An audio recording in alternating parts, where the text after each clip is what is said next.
தம்பி கீழே இறங்கு, தம்பி கீழே இறங்குப்பா ப்ளீஸ், கீழே இறங்குப்பா. ஓகே தேங்க்யூ தேங்க்யூ, கீழே இறங்கு, கீழே இறங்குப்பா. உங்களை மாதிரி தனிப்பட்ட முறையில தரக்குறைவா அசிங்கமா பேசுறதுதான் அரசியல்னா அந்த அரசியல் நமக்கு வராது. வராதுன்னா நல்லாவே வரும். உங்களை விட எனக்கு அது நல்லாவே வரும். வேணான்னு விட்டு வச்சிருக்கிறோம். மக்கள் காசுல மக்களுக்கு செய்யறது எப்படி இலவசம்னு சொல்லுவீங்க? அப்படியே செஞ்சுட்டாலும் ஓசியில போற ஓசியில போற ஓசியில போறேன்னு சொல்லி அசிங்கப்படுத்துறீங்க. என்ன கேட்கறதுக்கு ஆள் இல்லைன்னு நினைச்சீங்களா? சொன்னா மட்டும் போதுமா? எப்படி செயல்படுத்துவீங்க? நாங்க என்ன வாயிலேயே வடை சுடுறதுக்கு டிஎம்கேவா? டிவிகேடா?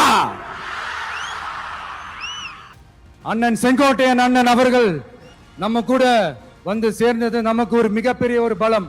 அந்த மாதிரி செங்கோட்டையன் அண்ணன் அவர்கள் மாதிரி இன்னும் நிறைய பேர் வந்து சேர இருக்கிறாங்க. நம்ம சிஎம் சார் அவர்கள் பேசும்போது சொன்னாங்க, என் கேரக்டரையே புரிஞ்சுக்க மாட்டேங்கிறேன். இது சினிமா டயலாக் இல்லையா? நான் ஏதாவது பேசினா சினிமா டயலாகா? சார் பேசினா அது சினிமா டயலாக் இல்லையா? சிலப்பதிகாரத்திலிருந்து எடுத்ததா அந்த லைன். அண்ணாவும் எம்ஜிஆரும் தமிழ்நாட்டோட சொத்து. அவங்கள பயன்படுத்துறத பத்தி யாரும் இங்க கம்ப்ளைண்ட் எல்லாம் பண்ண முடியாது. அண்ணா எங்களோடது, எம்ஜிஆர் என்னோட எங்களோடது, நீங்களா எடுத்துக்க கூடாது அப்படிலாம் யாரும் இங்க அழுதுட்டு இருக்க முடியாது. சொல்லிவிட்டேன். இது எப்படி இருக்கு தெரியுமா?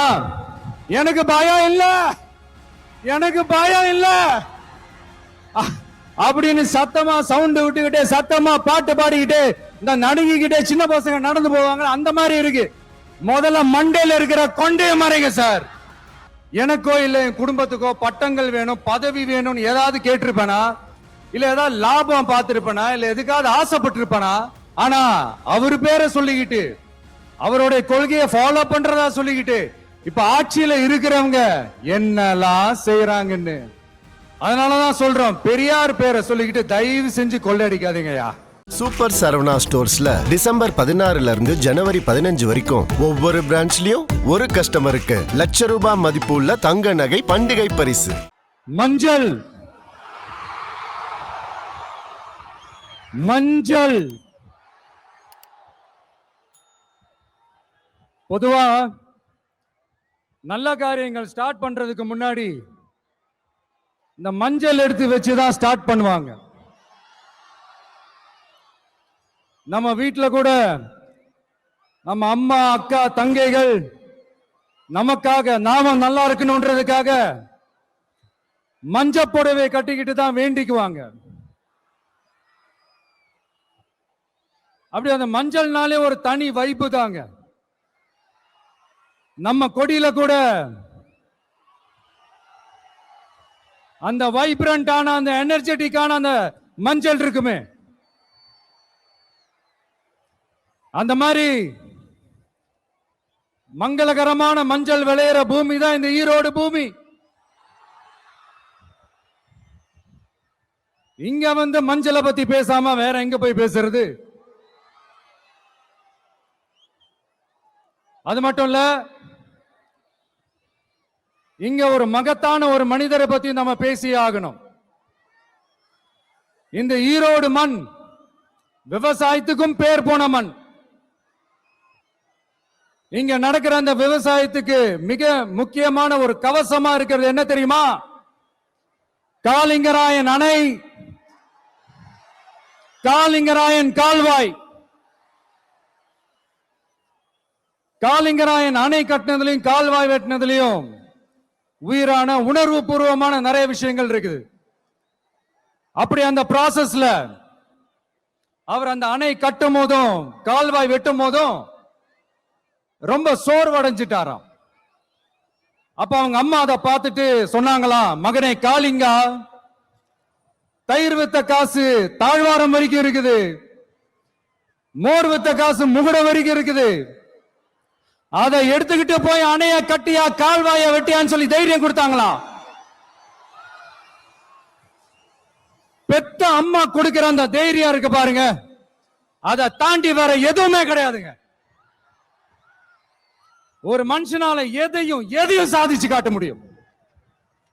அப்படி ஒரு தைரியத்தை தான் இப்ப நீங்க என்னுடைய அம்மா அக்கா தங்கைகள் நண்பா நண்பிகள் தோழர்கள் எல்லாரும் எனக்கு கொடுத்திருக்கிறீங்க அதே தைரியத்தை, அதே துணையா என் கூட நிக்கிறீங்க. இதை எப்படி நம்ம பிரிச்சு விடலாம்? இதை எப்படி நம்ம கெடுக்கலாம்? என்னெல்லாம் அவதூறுகள் நம்ம விஜய் மேல சொல்லி மக்களை நம்ப வைக்கலாம்? என்னெல்லாம் சூழ்ச்சிகள் நம்ம விஜய் மேல பண்ணி மக்களை நம்ப வைக்கலாம்? இப்படி சூழ்ச்சிகளை மட்டுமே நம்பி குழப்ப நடத்துற சில சூழ்ச்சிக்கார கூட்டங்கள் இதை தொடர்ந்து செஞ்சுக்கிட்டு தான் இருக்கு. ஆனா அவங்களுக்கு தெரியாது, இது இன்னைக்கு நேத்து வந்த உறவு இல்ல. கிட்டத்தட்ட 30-33 வருஷத்துக்கு மேல இருக்கிற உறவு. ஏன் நான் சினிமாவுக்கு வந்தப்போ எனக்கு வயசு 10, அப்பல இருந்தே இந்த உறவு ஸ்டார்ட் ஆகி போயிட்டு இருக்குன்னு அவங்களுக்கு தெரியாம போச்சு. அதனால என்ன பண்ணாலும், நீங்க என்ன ட்ரை பண்ணாலும், எல்லாத்தையும் விட்டுட்டு மக்களுக்காக வந்திருக்கிற இந்த விஜய மக்கள் ஒரு நாளும் கைவிட மாட்டாங்க.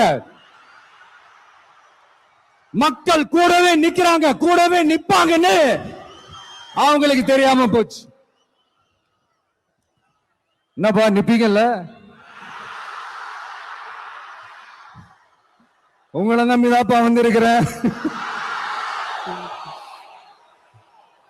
அதான் இந்த சத்தம் தாங்க வாழ்நாள் பூரா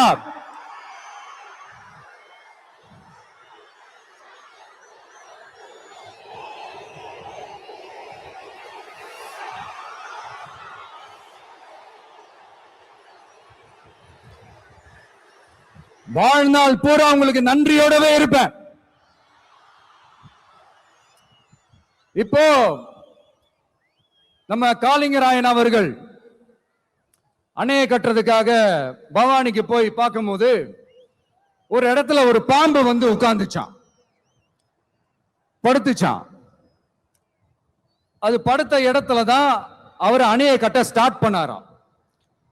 அப்புறம் அந்த பாம்பு வளைஞ்சி நெளிஞ்சி போற இடத்துல எல்லாம் கால்வாயை வெட்டினார்னு சொல்லி சில வாய்மொழி கதைகள்லாம் சொன்னாங்க.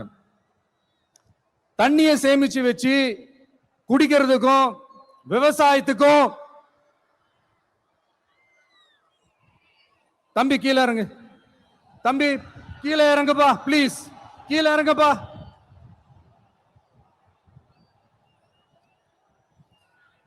ஓகே, தேங்க்யூ கீழே இறங்குங்க, கீழே இறங்குப்பா.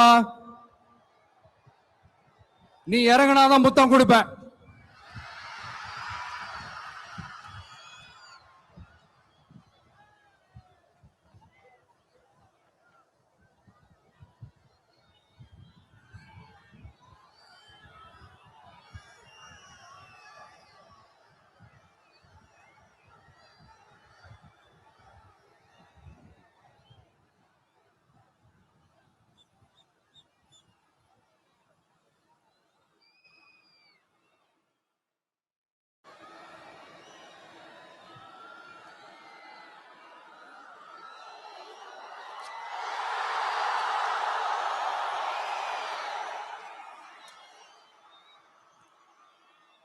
இப்படி தண்ணியை சேமிச்சு வச்சு குடிக்கிறதுக்கும் விவசாயத்துக்கும் வழி வகுக்கிறது எவ்வளவு பெரிய ஒரு நல்ல விஷயம். சோ இந்த மாதிரி நல்ல விஷயங்கள்லாம் செஞ்சிட்டு கதைகள் சொன்னா பரவாயில்ல, எதுவுமே செய்யாம கதைகளை மட்டும் அடிச்சு விடுறது எப்படி? அத்திக்கடவு அவிநாசி திட்டத்தை இன்னும் விரிவுபடுத்தினா அந்த 3 மாவட்டத்தில் இருக்கிற லட்சக்கணக்கான மக்களுக்கு எவ்வளவு பிரயோஜனமா இருக்கும். எத்தனையோ லட்சம் ஏக்கர் நிலங்கள்ல விவசாயம் நடத்தினா எவ்வளவு பிரயோஜனமா இருக்கும். ஏன் அதெல்லாம் பண்ண மாட்டேன்றீங்க? வள்ளுவர் கோட்டத்துக்கு காட்டுற அக்கறைய இங்க மக்கள் வாழ்வாதாரத்துல கொஞ்சம் காட்டலாம்ல, ஏன் காட்ட மாட்டேன்றீங்க? இங்க என்ன கவர்மெண்ட் நடத்துறாங்களா இல்ல கண்காட்சி நடத்துறாங்களா? இந்த 21ஆம் நூற்றாண்டிலே மக்களை பத்தி எதுவுமே யோசிக்கிறது இல்ல. ஆனா அந்த காலத்திலேயே இது எல்லாத்தையும் பத்தி யோசிச்ச மக்களை பத்தி, குடிக்கிற தண்ணியை பத்தி, விவசாயத்தை பத்தி, அணை கட்டுறதை பத்தி, கால்வாய் வெட்டுறதை பத்தி, இதெல்லாம் எங்க இருந்து?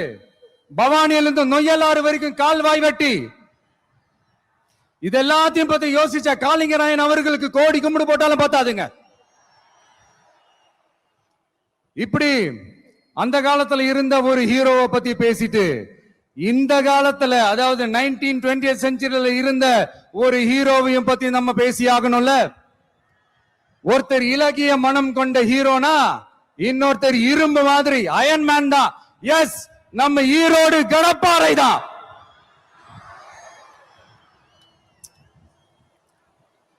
ஒட்டுமொத்த தமிழ்நாட்டையே திருப்பி போட்ட சீர்திருத்த நெம்புகோல்.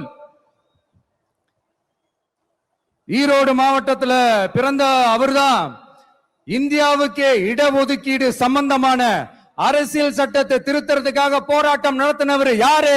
நம்ம தந்தை பெரியாரு. 100 வருஷத்துக்கு முன்னாடியே வகுப்பு வாரி பிரதிநிதித்துவம் வேணும்னு கேட்டவர். அன்னைக்கும் சரி இன்னைக்கும் சரி ஒரு ஆச்சரியத்தோட பார்க்கக்கூடிய ஒரு மனிதர், நம்மளுடைய கொள்கை தலைவர். அப்ப அண்ணாவும் எம்ஜிஆரும் யாரு? பெரியார் அவர்கள் கிட்ட இருந்து எங்களுக்கு தேவையான கொள்கைகளை எடுத்துக்கிட்டோம்.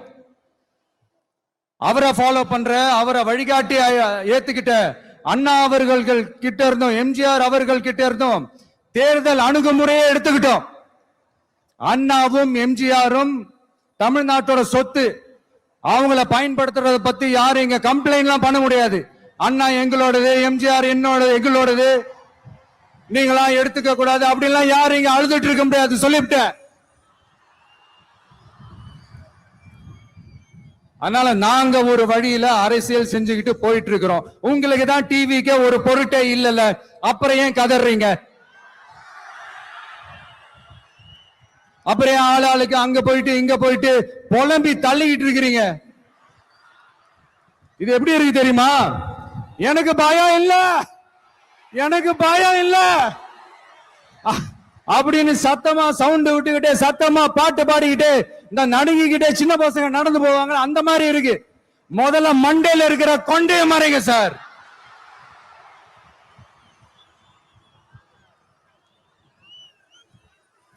சும்மா மாறு வேஷத்துல மறு வச்சுக்கிட்டு மீடியா ஆளு, ரேடியோ ஆளுன்னு இவங்க ஆளுங்களே மாத்தி மாத்தி அனுப்பிக்கிட்டு, இதெல்லாம் என்ன மக்களுக்கு தெரியாதுன்னு நினைச்சிட்டு இருக்கீங்களா? மக்கள் எல்லாத்தையும் உன்னிப்பா கவனிச்சிட்டு இருக்காங்க. அதனாலதான் சொல்றேன், உங்களுக்கு நீங்க கொள்ளையடிச்சு வச்சிருக்கிற காசு தான் துணை. ஆனா எனக்கு என் மேல எல்லையில்லா பாசம் வச்சிருக்கிற இந்த மாசு தான் துணை.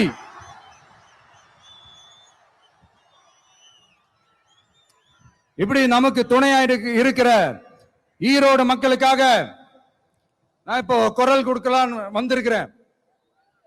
சரி, இப்ப விஷயத்துக்கு வருவோம். பெரியார் அவர்கள் கிட்ட இருந்த அந்த செல்வாக்கையும் அந்த பதவிகளையும் அந்த பவரையும் வச்சுக்கிட்டு அவர் என்ன சொன்னார் தெரியுமா? இவ்வளவு செல்வாக்கு, இவ்வளவு பதவிகள், இவ்வளவு பவர் இருந்தோம் நான் ஒரு 5 பைசா காசு சம்பாதிச்சிருப்பேனா? எனக்கோ இல்ல என் குடும்பத்துக்கோ பட்டங்கள் வேணும், பதவி வேணும்னு ஏதாவது கேட்டிருப்பேனா? இல்ல ஏதாவது லாபம் பார்த்திருப்பேனா? இல்ல எதுக்காவது ஆசைப்பட்டிருப்பேனா? ஆனா அவர் பேரை சொல்லிக்கிட்டு, அவருடைய கொள்கையை ஃபாலோ பண்றதா சொல்லிக்கிட்டு இப்ப ஆட்சியில இருக்கிறவங்க என்னெல்லாம் செய்யறாங்கன்னு.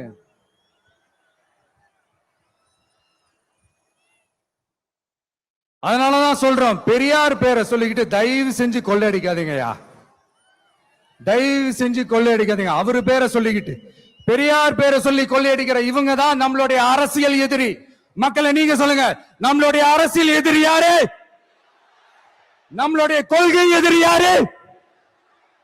ரிப்பீட், நம்மளுடைய அரசியல் எதிரி யாரு? நம்மளுடைய கொள்கை எதிரி யாரு? உங்களுக்கு புரியுது இல்ல? எனக்கு அது போதும்யா, எனக்கு வேற எதுவுமே தேவையில்லை. உங்களுக்கு நம்மளை பத்தி, நம்ம அரசியலோட, நீங்க எல்லாரும் என்னோட அரசியலோட கனெக்டடா இருக்கீங்கன்றது ரொம்ப தெளிவா தெரியுது. அதனால எனக்கு அது போதும். அதனாலதான் எதிரிகள் யாருன்னு சொல்லிட்டு களத்துக்கு வந்திருக்கிறோம். அதனால அவங்கள மட்டும் தான் எதிர்ப்போம். அதுவும் அந்த எதிரிகள் யாரு இப்போ இங்க 2026 சட்டமன்ற தேர்தலில் களத்துல இருக்கிறாங்களோ அவங்கள மட்டும் தான் எதிர்ப்போம். சும்மா களத்திலே இல்லாதவங்களையும், களத்துக்கும் அவங்களுக்கும் சம்பந்தமே இல்லாதவங்களையும் எதிர்க்கிற ஐடியாலாம் இல்ல பாஸ். நீங்க கேட்கிறீங்கன்றதுக்காக எல்லாம் எதிர்த்துட்டு இருக்க முடியாது பாஸ். எங்களுக்கு நிறைய வேலை இருக்குது.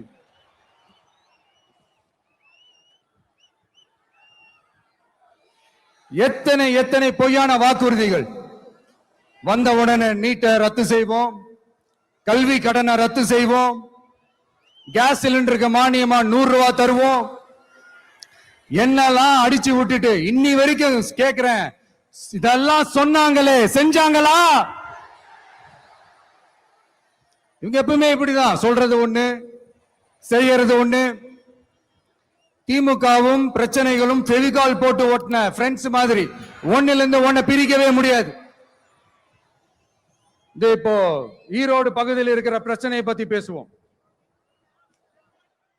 பெரியார் பேரை மட்டும் சொல்லிக்கிட்டு எப்படி அவரோட கொள்கைகளுக்கு எதிராக செயல்படுறாங்களோ அப்படிதான் இந்த மஞ்சள் நகரத்தோட மஞ்சளுக்கும் ஒண்ணும் பண்ணல, மஞ்சள் விவசாயிகளுக்கும் ஒண்ணும் பண்ணல. ஆராய்ச்சி மையம், சிறப்பு மையம்னு கோடி கோடியா டெண்டர் விட்டாங்க, பேருக்கு கட்டிடத்தை கட்டினாங்க. ஆனா உலகமே போட்டி போட்டு வாங்குற மஞ்சளை மதிப்பு கூட்டி விற்பனை செய்ய, அதாவது அதோட வேல்யூ இன்க்ரீஸ் பண்ணி நம்ம விவசாயிகளுக்கும் இந்த மாவட்ட மக்களுக்கும் நன்மை செய்ய இதுவரைக்கும் என்ன செஞ்சிருக்காங்கன்னு யோசிச்சு பார்த்தா ஒரு பெரிய ஜீரோ தான். கரும்பு நெல்லுக்கு அரசாங்கம் விலை பிக்ஸ் பண்றாங்க, அதையும் ஒழுங்கா பண்றதில்ல. ஒவ்வொரு முறையும் பிரச்சனை. அங்க நெல் கொள்முதல் செய்யறதுல ஊழல். சரி, நாம கஷ்டப்பட்டு விளைய வச்சது வீணா போக கூடாதுன்னு நினைச்சு நம்ம விவசாயிகள் கேட்கிற லஞ்சத்தை கொடுத்தாலும் அதுக்கப்புறம் கூட அந்த கொள்முதல் ஒழுங்கா நடக்கிறது இல்லை. அதையும் தாண்டி ஏதோ ஒரு விலை விவசாயிகளுக்கு கிடைக்குது. அப்படிலாம் இல்லாம ஒழுங்கா நேர்மையா நம்ம மஞ்சளுக்கும் நியாயமான விலை பிக்ஸ் பண்ணி தரமான விதைகளை கொடுத்தா என்ன குறைஞ்சா போயிடுவாங்க? இதெல்லாம் யோசிக்கிறதுக்கு அவங்களுக்கு நேரமே இல்லை. 24x7 அவங்களோட யோசனை என்ன தெரியுமா? இந்த விஜயை எப்படி முடக்கலாம், தமிழக வெற்றி கழகத்தை எப்படியெல்லாம் முடக்கலாம், அப்படிதான் அவங்களுடைய சிந்தனையே 24x7. எத்தனையோ வருஷத்துக்கு முன்னாடி நம்ம காளிங்கராயர் நதிகளின் இணைப்புக்கு முன்னோடியா இருந்தார். பவானி ஆத்துல வர அதிகமான தண்ணீர் அணை கட்டி தேக்கி தண்ணீர் வறட்சியான பகுதிகளுக்கு அனுப்பினாரு. ஆனா இன்னைக்கு இவ்வளவு நவீன வசதிகள் இருந்தோம், இவ்வளவு சயின்ஸ் வளர்ச்சிகள் இருந்தோம், இவ்வளவு டெக்னாலஜி வளர்ச்சிகள் இருந்தோம், அவங்க வாக்குறுதியில் ஒண்ணு கொடுத்தாங்கல்ல, பவானி நொய்யலாறு அமராவதி 6 இணைப்பு திட்டத்துக்கு ஒரு துரும்ப கூட கிள்ளி போடல. வாக்குறுதி நம்பர் 103 சொன்னாங்களே செஞ்சாங்களா? சரி, இதாவது ஒரு பெரிய ப்ராஜெக்ட் வைங்க. ஆறுகளை சுத்தப்படுத்த பல்லாயிரம் கோடி நிதி ஒதுக்குவோம், தமிழ்நாட்டில் உள்ள ஆறுகளை சுத்தப்படுத்துவோம்னு சொன்னாங்களே செஞ்சாங்களா? ஆனா ஆத்து மணலை கொள்ளையடிக்கிறதுல மட்டும் வேலையை கரெக்டா செய்வாங்க. இத நான் ஏன் திரும்ப திரும்ப சொல்றேன்னா, மக்களே நீங்க புரிஞ்சுக்கணும். கொஞ்சம் மசந்தா மற்ற மாவட்டங்கள்ல மணல் காணாம போன மாதிரி, மலைகள் காணாம போன மாதிரி, நம்ம மாவட்டத்தில் தனி வளத்தை கொடுத்த செம்மண்ணும் காணாம போறதுக்கு வாய்ப்பு இருக்கு மக்களே. நம்ம மண்ணுக்கும் நம்ம ஆத்துக்கும் நம்ம விவசாயிக்கும் தான் இந்த மோசமான நிலைமை. அதனால ஏதாவது தொழில் செஞ்சு பிழைக்கலாம்னு பார்த்தா அதுக்கும் எங்க விடுறாங்க? தொழில்னு பார்த்தா 30% நெசவாளர்களுக்கு கூலி பாக்கி. அரசாங்கம் நம்ம நெசவாளர்கள் கிட்ட இருந்து கொள்முதல் செய்த வேட்டி சேலைக்கான கூலியை கூட போராடித்தான் வாங்க வேண்டியதா இருக்குது. அது சலுகையோ உதவியோ நலத்திட்டமோ கிடைக்காது. நம்ம உழைப்புக்கான ஊதியம், நம்மளோட உரிமை. அதுக்கே போராட வேண்டிய நிலையில தான் இந்த அரசாங்கம் நம்மள வச்சிருக்கு. நல்லா பாத்துக்கங்க மக்களே, உரிமைக்கு குரல் கொடுத்தவங்க தான் இவங்க. சிறு குறு தொழில்கள் பீக் ஹவர்ஸ் சார்ஜ்னு கரண்ட்டுக்கு அநியாய விலை வச்சு அதையும் செய்ய விடாம நம்மள முடக்கிடுறாங்க. அந்த பீக் ஹவர்ஸ் சார்ஜ் கொள்ளையால எத்தனை வருஷமா எவ்வளவு பேர் பாதிக்கப்படுறோம், எவ்வளவு தொழில்கள் பாதிக்கப்படுது. நாமளும் கத்துறோம், போராடுறோம், கோரிக்கை வைக்கிறோம். எதையாவது இவங்க கண்டுக்கிறாங்களா? கொஞ்சம் யோசிங்க. ஏன் கண்டுக்க மாட்டேன்றாங்கன்னு கொஞ்சம் யோசிங்க. அப்பதாங்க பிரைவேட்ல அதிக விலைக்கு கரண்ட் வாங்க முடியும், அதுக்கு டெண்டர் விட முடியும். அப்படி டெண்டர் விட்ட மேட்டர்ல எல்லாம் என்ன நடக்கும்னு உங்களுக்கும் தெரியும், எனக்கும் தெரியும், நம்ம எல்லாருக்குமே தெரியும். இந்த மாதிரி ஈரோடுல மட்டும் இல்ல, எந்த மாவட்டத்துக்கு போனாலும் பிரச்சனைகள் மேல பிரச்சனைகள் தான்.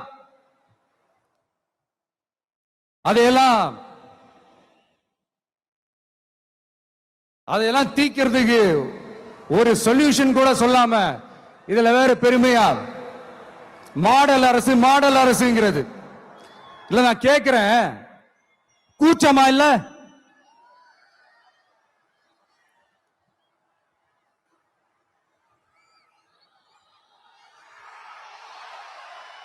இதெல்லாம் கேட்டா அப்படியே நம்ம பக்கம் யூட்டர்ன் அடிச்சு வந்துருவாங்க. விஜய் என்ன அரசியல பேச மாட்டேன்றாரு, விஜய் என்ன சினிமா டயலாக் மாதிரி பேசுறாரு, விஜய் என்ன பஞ்ச் டயலாக் பேசுறாரு, விஜய் என்ன 10 நிமிஷம் தான் பேசுறாரு, 9 நிமிஷம் தான் பேசுறாரு. நான் எத்தனை நிமிஷம் பேசினா உங்களுக்கு என்ன சார்? நான் எப்படி பேசினா உங்களுக்கு என்ன சார்? உள்ள விஷயம் என்னன்னு பாருங்க சார்.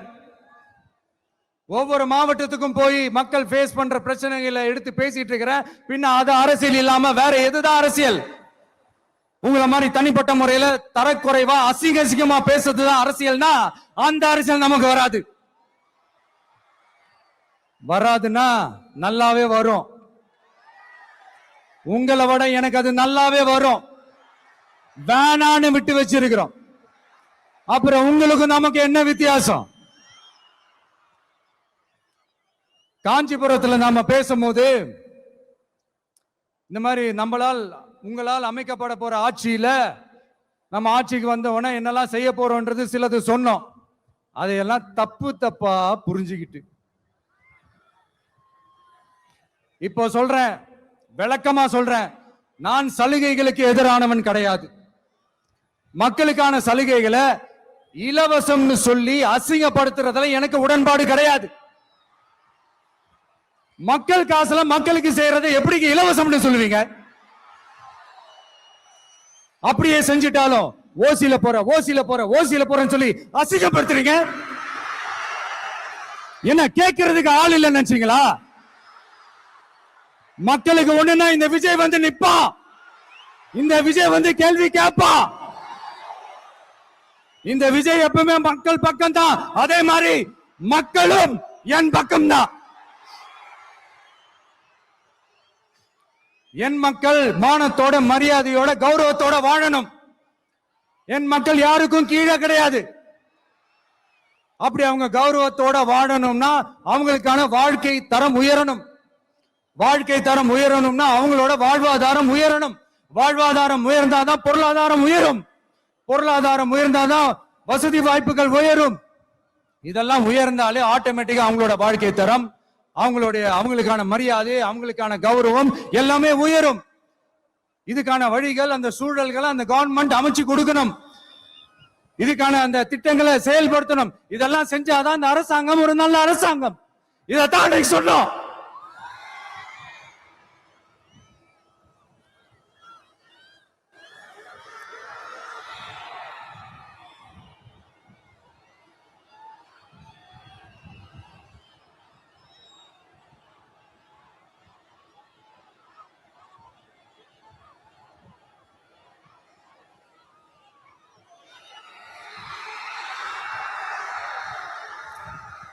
இதத்தான் இன்னைக்கு சொன்னோம். உடனே சொன்னா மட்டும் போதுமா? எப்படி செயல்படுத்துவீங்க? நாங்க என்ன வாயிலேயே வடை சுடுறதுக்கு டிஎம்கேவா? டிவிகேடா?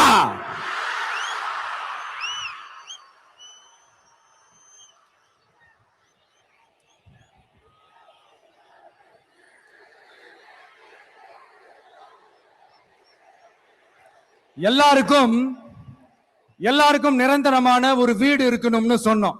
உடனே எங்க ஆட்சியிலே நாங்க எல்லாரும் வீடு கட்டி கொடுத்துட்டோமே அப்படிங்கிறது இல்ல. நான் கேட்கிறேன், இங்க உங்களை தான் கேட்கிறேன், இங்க வாடகைக்கு இருக்கிறவங்களே இங்க யாரும் இல்லையா? எல்லாருக்கும் சொந்தமா வீடு கட்டி கொடுத்துட்டாங்களா? அடுத்து வீட்டில் இருக்கிற ஒவ்வொருத்தரும் மினிமம் டிகிரி படிச்சிருக்கணும் அப்படின்னு சொன்னோம். உடனே எங்க ஆட்சியிலே எல்லாரும் டிகிரி படிச்சு முடிச்சிட்டாங்களே அப்படிங்கிற மாதிரி சொல்றது அது உண்மைனா? ஸ்கூல் லெவல்லயே டிராப் அவுட்ஸ் அதிகமானது யாரோட ஆட்சியிலங்க?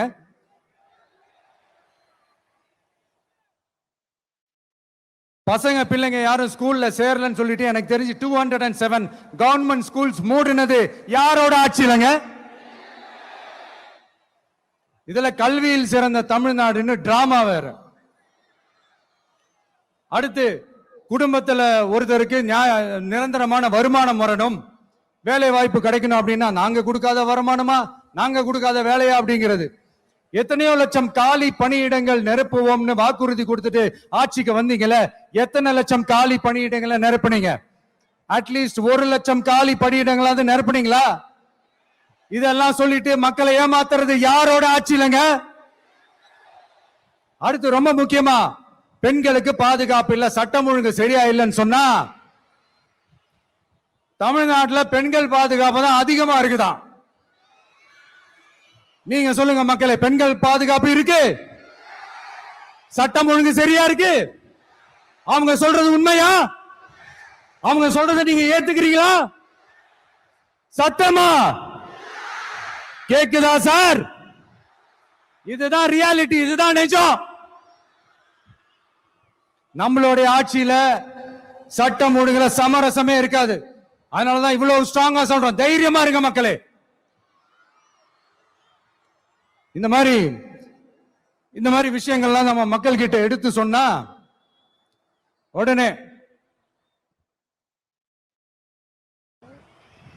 இந்த இது எடுத்துட்டு வந்துருவாங்க.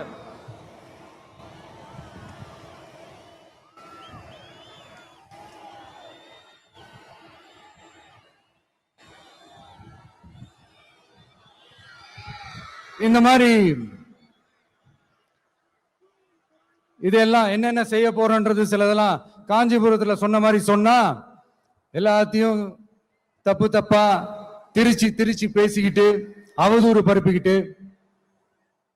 நான் கூட யோசிப்பேன், எம்ஜிஆர் அவர்களும் மேடம் ஜெயலலிதா மேடம் அவங்களும் ஒரே வார்த்தையில சொல்லி இந்த திமுகவை காலி பண்ணாங்கல்ல.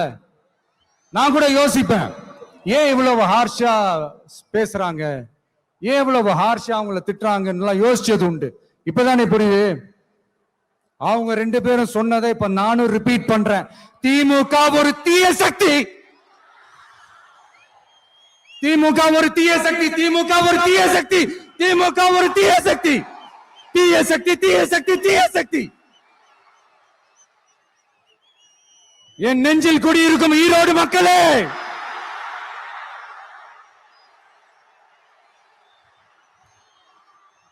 டிவிகே ஒரு தூய சக்தி. எப்படி? டிவிகே ஒரு தூய சக்தி. தூய சக்தி டிவிகேவுக்கும் தீய சக்தி டிஎம்கேவுக்கும் தான் போட்டியே. என்ன முடக்கலாம்னு நினைக்கிறீங்க, ஆனா இந்த சத்தத்தை ஒரு நாள் உங்களால முடக்க முடியாது. மக்கள் விரோத திமுக அரசை வீழ்த்த மக்கள் சக்தியான நம்மளால மட்டும்தான் முடியும். அண்ணன் செங்கோட்டையன் அண்ணன் அவர்கள் நம்ம கூட வந்து சேர்ந்தது நமக்கு ஒரு மிகப்பெரிய ஒரு பலம். அந்த மாதிரி செங்கோட்டையன் அண்ணன் அவர்கள் மாதிரி இன்னும் நிறைய பேர் வந்து சேர இருக்கிறாங்க. அவங்க எல்லாருக்குமே அந்த உரிய அங்கீகாரத்தை கொடுப்போம். அது மட்டும் இல்ல, அப்புறம் இன்னொரு விஷயம் சொல்ல மறந்துட்டேன். இப்ப ரீசெண்டா ஒரு இடத்துல நம்ம சிஎம் சார் அவர்கள் பேசும்போது சொன்னாங்க, என் கேரக்டரையே புரிஞ்சுக்க மாட்டேங்கிறேன். இது சினிமா டயலாக் இல்லையா? நான் ஏதாவது பேசினா சினிமா டயலாகா? சார் பேசினா அது சினிமா டயலாக் இல்லையா, சிலப்பதிகாரத்துல இருந்து எடுத்ததா அந்த லைன். என் கேரக்டரையே புரிஞ்சுக்க மாட்டேன்றது. உங்களை எப்படிதான் சார் புரிஞ்சுக்கிறது? எந்தெந்த விஷயத்துலலாம் சார் உங்க கேரக்டர் நாங்க புரிஞ்சுக்கிறது? அதையும் நீங்களே சொல்லிட்டீங்கன்னா கொஞ்சம் நல்லா இருக்கும் சார். சட்டம் ஒழுங்குல நாடே சந்தி சிரிக்குது அதுலயா? பெண்கள் பாதுகாப்புல நாடே சந்தி சிரிக்குது அதுலயா? பொய் வாக்குறுதிகளா கொடுத்து ஏமாத்தி ஆட்சிக்கு வந்தீங்களே அதுலயா? எதுலதான் சார் உங்க கேரக்டர் நாங்க புரிஞ்சுக்கிறது?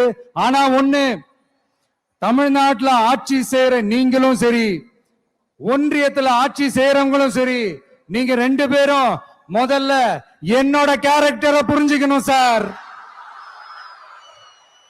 என்னோட கேரக்டர்னு சொன்னது நம்ம மக்களோட கேரக்டரை. 2026 சட்டமன்ற தேர்தலோட அந்த கேரக்டரே கொஞ்சம் வேற மாதிரி சார். அத கொஞ்சம் தயவு செஞ்சு நீங்க புரிஞ்சுக்கணும் சார். புரிஞ்சுக்கலன்னா மக்களே உங்களுக்கு புரிய வைப்பாங்க சார். கான்பிடென்டா இருங்க சார், நல்லதே நடக்கும் சார். வெற்றி நிச்சயம் சார். மீண்டும் சந்திக்கும் வரை நன்றி, வணக்கங்க சார். நண்பா, நண்பிகள், இங்க எல்லாம் பார்த்தோம், எல்லாம் நல்லபடியா நடந்தது. சேஃபா வந்துட்டு சேஃபா வீட்டுக்கு போயிடுங்க. எனக்கு எல்லாத்தையும் விட நீங்க தான் எனக்கு முக்கியம். தயவு செஞ்சு சேஃப்டியா போயிட்டு வாங்க. ஒரு ஈரோடு செல்ஃபி ஒண்ணு எடுப்போமா?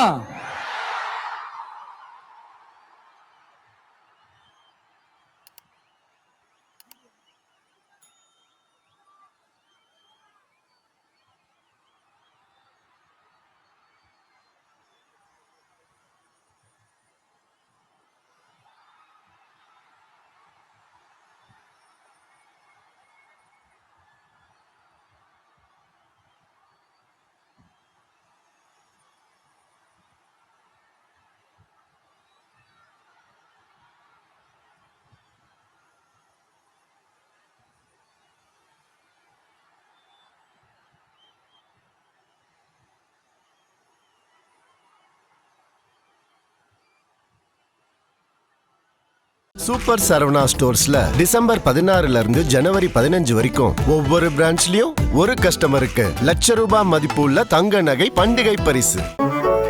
மின்னம்பலம்.com தமிழின் முதல் மொபைல் பத்திரிகை.